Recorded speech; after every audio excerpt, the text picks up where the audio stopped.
Concierto celebrates the rich diversity of Hispanic classical artists every week, in English and in Spanish. I'm Frank Dominguez. Join me for Concierto. Every Wednesday night at 8 on KSJE, Farmington. I'm John Lienhard with The Engines of Our Ingenuity. Every day we talk about human invention and creativity in science, technology, and the arts. We talk about all the drama and intrigue, insight and personal conviction that constantly bubble just below the surface of a world built by human hands. We honor complexity at the same time we keep things understandable. Do join me. We'll have a lot of fun together. Weekdays at 5:45 on KSJE. Hello again. There's nothing like a live concert to bring out the best in musicians, largely because they know there's an audience a few feet away taking in every note and expressing their approval. We'll hear from Goodman, Ellington, Kenton, and several others as they perform on stage. Tune in, go swinging down the lane. Here's David Miller. Saturdays at 7 on KSJE, Farmington. This program is supported by San Juan Health Partners Urology, providing a wide range of personalized services for the whole family, including children. Our caring professionals are dedicated to helping meet your urology health needs with skill, experience, and service you need. For a complete listing of our services and to learn more, visit sanjuanhealthpartners.com or call 505-609-6300. San Juan Health Partners Urology, a division of San Juan Regional Medical Center.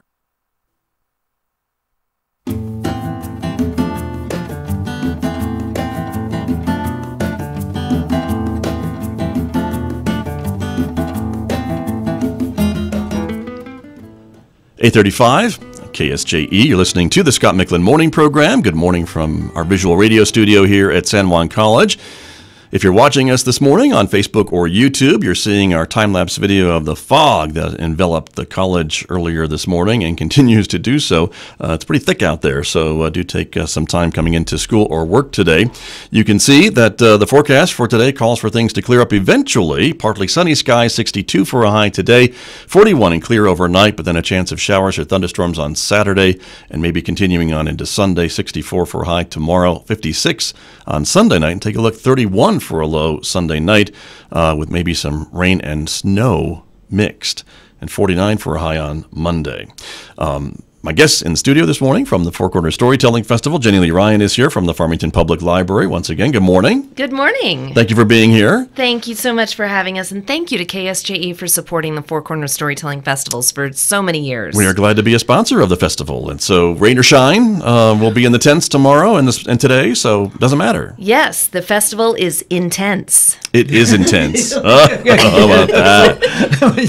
Never heard that before. I know. I can't. I gotta get my composure. Yeah, please, everybody. Day two. Day two. Here she is. Okay. But anyway, it's good to have you here. And Andy Offutt Irwin, storyteller extraordinaire, is with us this morning. Good morning to you. Honored to be here, Scott. We're thrilled to have you back, and welcome back to Farmington and to the Four Corners Storytelling Festival. And so you're going to share a little bit of story stuff with us. Well, I was going to just introduce everybody to my primary character, Marguerite Van Camp. Marguerite is 85 years old and only recently graduated from medical school.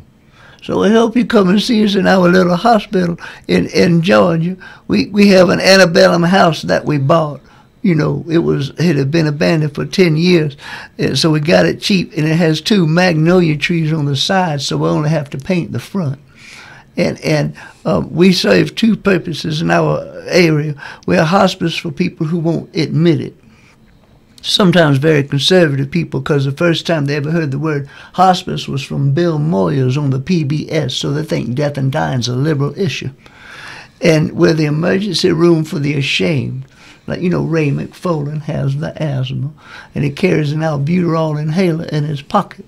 And he had an episode there, and he pulled out his inhaler, and but he had a Sucret lozenge in the barrel there, and it got caught in his esophagus. And it wasn't going to dissolve because it was still in the wrapper. So he came to our hospital, came through our portico where we bought Gene Cannon's air hose bell when he sold his pure oil station. Young people don't remember the air hose bell. But you go to Kang Kang, and we have an emergency, let's go see. And Ray was, so he rushed him in there. And Mary Frances, she practices holistic medicine and alternative cures. So she went into the kitchen of our hospital and pulled out her favorite hot sauce. It's called Scorned Woman. And she poured in a little pill cup. You know, if you go to McDonald's, you get ketchup in there. But this is a medical supply, so it's $40. Right. And she said, drink this down, and he was healed.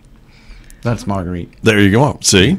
And that's some of the stories that she finds herself in. I'll be at Burridge Park, is it called? Berg Park. Berg. It's a hard G. Hard G. I'm chastened and rebuked. Thank you. And I'll be there, and I understand y'all have the little privies. Yes. So there'll be plenty of those. I used to be afraid of those. You know, I didn't know if they would be. But it's not so bad, and there's a little bucket there for your purse. Thoughtful. Very thoughtful. See? Thank you. Can't wait, Aunt Marguerite. We're looking forward to it. Exactly. Jaylee Ryan, did you bring the bucket? Not today. It's mounted in there. It's part of the Yes. In there. construction. It's all there. Built into the contract. It is way too early. Guests this morning from the Farmington Public Somebody's Library. going to make a Facebook comment. And It's explain that going to be you, a Scott. meme. I know. Yeah, something. Someone needs to. I got it. I got used it. my you one did? joke. Okay, I'm good. done. Okay. All right. It is the Four Corner Storytelling Festival. It gets underway at Berg Park later on this morning, 9:30. 9:30 to 2. There's today 3 at Park tents Park. There's full of 3 tellers, tents. full of kids today, because today Yes. is field trip day. So there's buses of kids. They're arriving by the busload. But you're still welcome to come out on your lunch break, see what it's all about, get a little Right. flavor of it, and I guarantee you're going to be hooked. So you'll definitely want to join us tonight at the Tota Theater, tomorrow again at Berg Park, and then tomorrow night at the Tota Theater. Very true. And again, if you've got young kids in the family, or if you're grandparents or aunts or uncles or whatever, you can bring the younger kids to the bedtime stories, and if you think they can handle it, they can stay for the ghost stories. Totally up to you. Tonight? I am the last person who's going to tell you how to parent. Well, that's for sure. That's We very had to true. deal with hearing about her dogs last night. Yeah. Did you? yeah, Oh, she I'm is so the last sorry. person. Yes. You got to enjoy hearing Yes. about my dogs last Yes. the new puppy. Yes. Yeah. I do want to say a Yes. little. I don't know if we're supposed to plug this or not, but the Tota is quite a treasure in this community. The theater. Yes. Yeah, Downtown. It's right? just so much fun. It's just the right size. Somebody had the forward thinking to save this movie hall and turn it into a really great performing arts space. True. So I love being in there. And you can eat your popcorn inside. There's no sign that says no food or drink in the auditorium. No, You know, right. it's- That's true. It's a movie house. And if man. you get the seat with a little table, you can just lay it all out in front of you. Yeah. Just graze while you're listening to stories. Man, I could live there. Right? I know. That's true. But tonight, Tota Theater beginning at 5:30 with the bedtime stories, 6:30 for the ghost Ghost stories, stories. and supernatural stories. Yes. Is what you said yesterday. Yes. So, and Andy is still trying to figure out what he's going to tell. So, I am. Are you? Yes, I I am. thought you were. I thought Okay. that was hard. Have you figured it out? Oh, it's gonna be what I told you. Maybe he's Okay. been inspired from That's. I inspired your him. dog She- stories. Yeah, my inspired dog him. story. No, I'm gonna tell about. Is anybody watching? I'm gonna tell about. No one's watching. I have in my time in real life created ghosts for my friends and family that are undeniable. That to this day, my friends and family believe those ghosts are real. For example, at my college, which had an electronic carol line that played Westminster chimes, but the north speaker was blown, so it was. We found out it ran on a piano roll. So at 2:00 one morning, we changed it. It was an old dead German professor and music professor had bought this system. Sure, right. And one of the rolls said, "Roll out the barrel." So at 2 a.m, it played.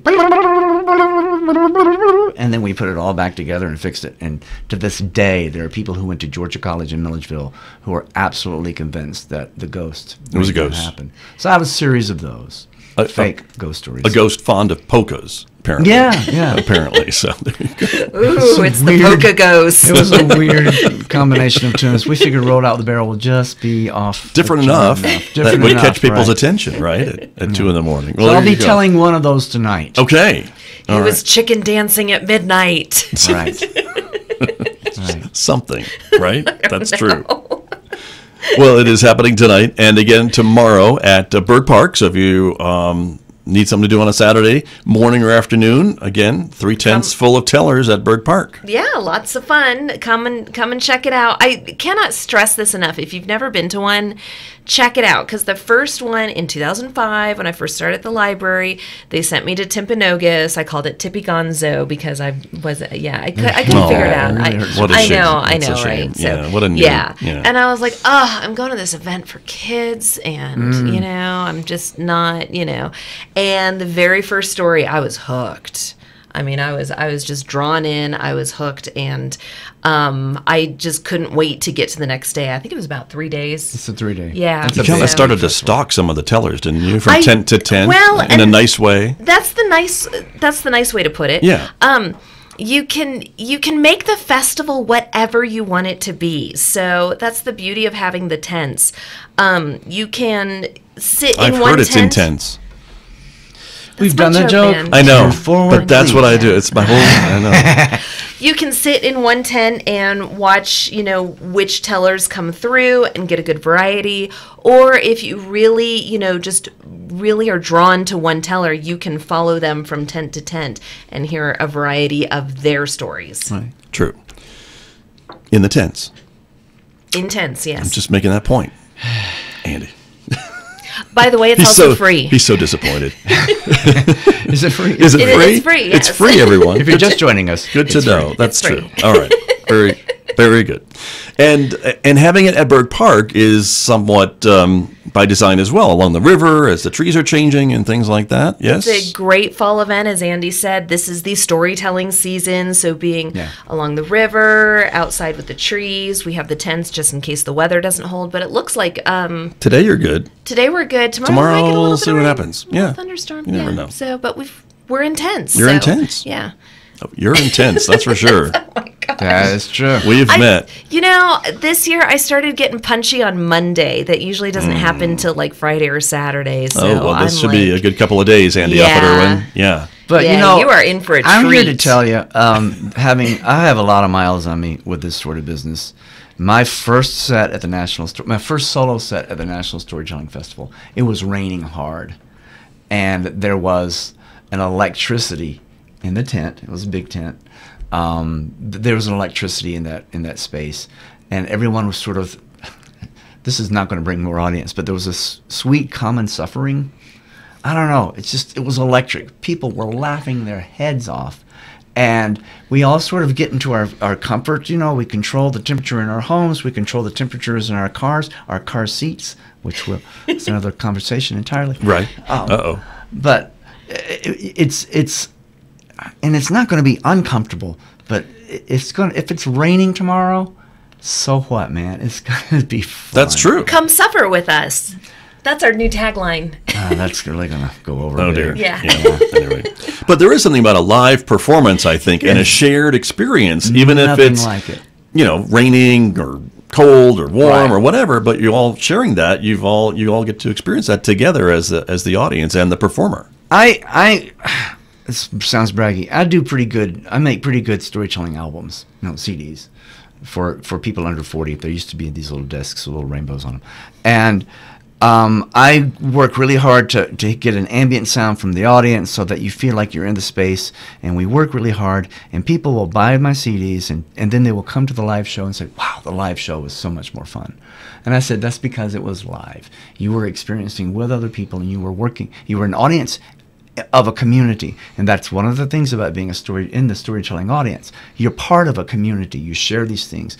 There's something I call a wave joke, where maybe a third of the audience gets a joke right away, and it waves through the house, and then people can actually have permission to sort of explain the punchline to each other, and there's a shared moment. There's nothing like that in any other kind of art form. Stand up doesn't allow for it. Folk music doesn't allow for it. a proper a play with a set and Sure. a cast doesn't allow for that, and that's my other job. I'm an old theater director. Nothing allows that for an audience to live that way, to be in the moment, to be present, which is something we all strive for. We all want to live in the moment instead of the past or the future. Some people want to live in the past, but who cares? But people who live in the moment, they find themselves feeling so very alive in a storytelling audience. And that's what they keep telling me all the time, those audiences. Sure. And you kind of build off of that, I would think, that energy that you get back from the audience when you're up on stage. Yeah, yeah. And it's once again, that's why we have the house lights up, so we can see. That's something I had to learn in storytelling, because I'm an old theater guy. Right.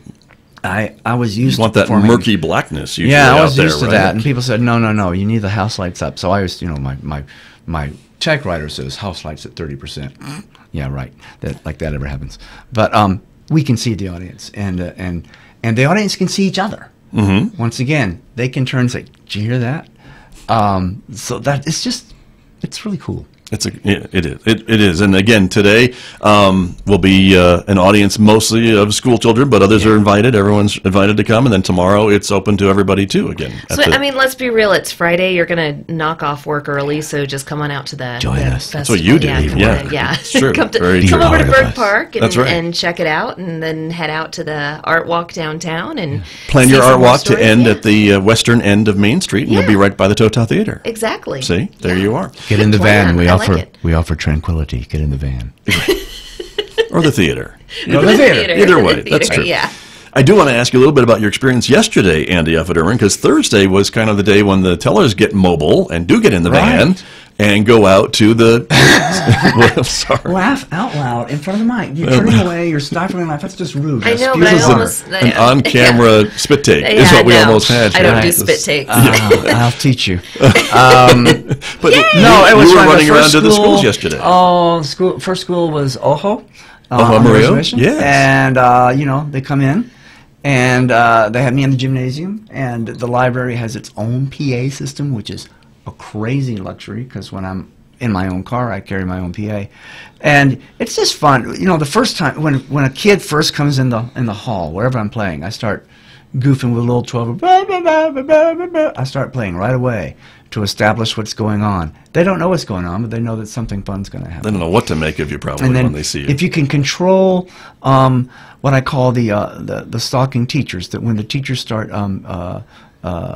swarming teachers, because one kid will crisscross their applesauce, and the teachers will come and I always say, y'all, the teachers are starting to swarm. Just chill out, because the kids are fine. They're just being a little involved. fidgety maybe, but Little- still paying little attention. But no, when the teachers are involved, they always are. It's a mighty time, and I'll always check my watch and say, okay, I'm supposed to be finished at 40 after, and I'm never happier than when the teachers say, keep going. And then, of course, the principal, you can tell the principal because she always has a walkie-talkie, the bigger walkie-talkie to the small ones, but the big walkie-talkie goes to the principal. Yes. A lot of people don't know that, but it's true.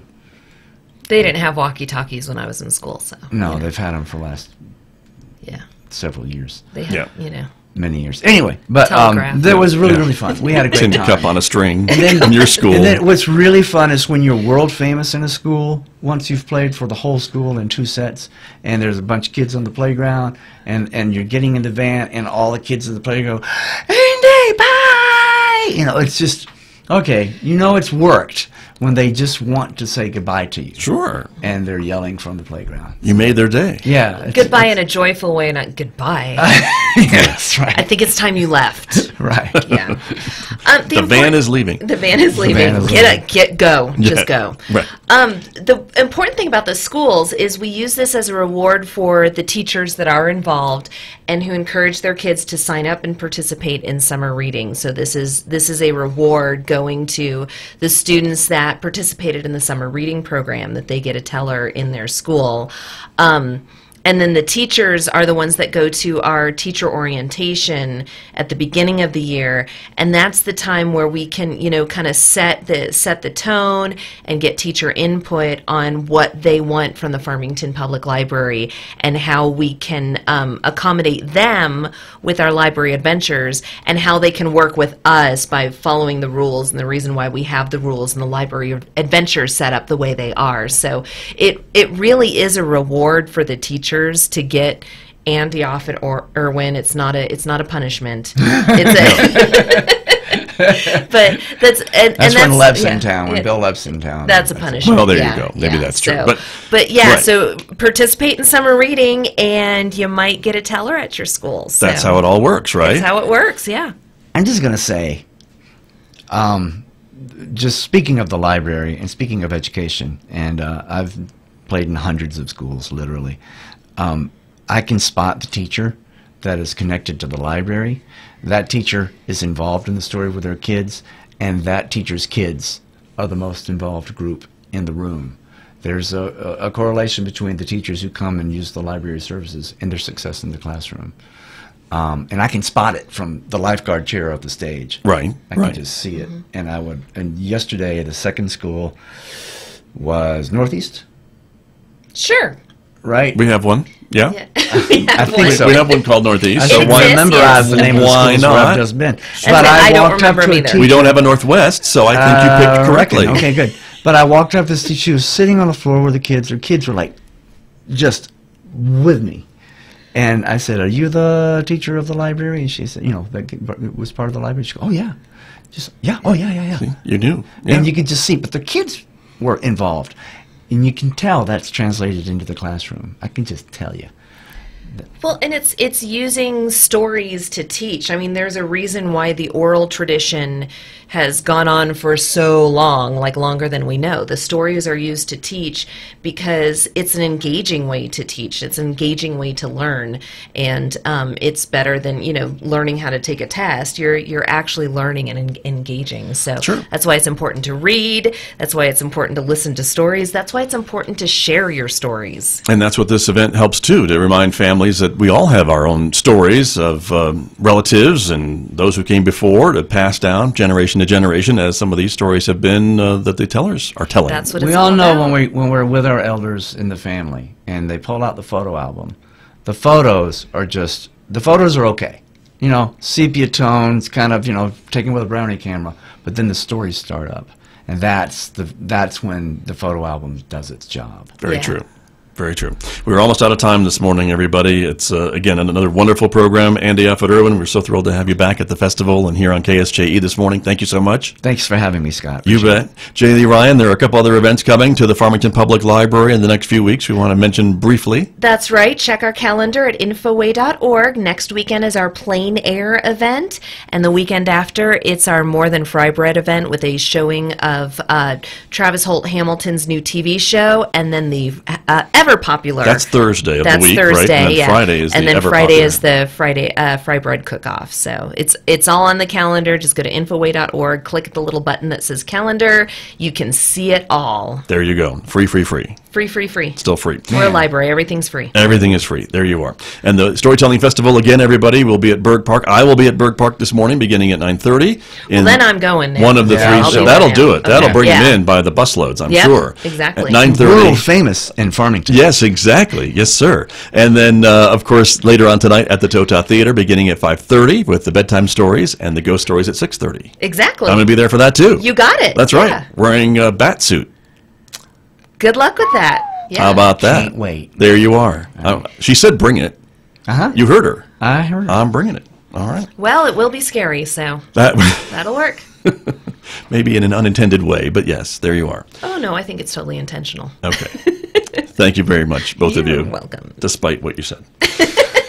Thank you all very much. And again, thank you for listening and watching, everybody. This is KSJE, Farmington, New Mexico. I'm Scott Michlin. It is 8:57. Roving with the Arts is coming up after the news at 9 o'clock.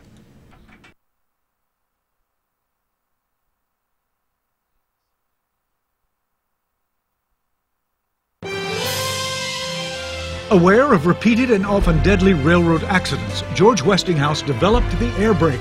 and transformed the railroad industry. A Moment in Time with Dan Roberts. At first, Westinghouse tried to harness the steam generated by the locomotive, but it condensed and lost power by the time it reached the rear of the train. Then he read that engineers tunneling through Mont Cenis in the Italian Alps used compressed air on the outside to run their drilling machines. Westinghouse applied the same principle to stopping trains, some of which were dozens of cars in length. Then he had to overcome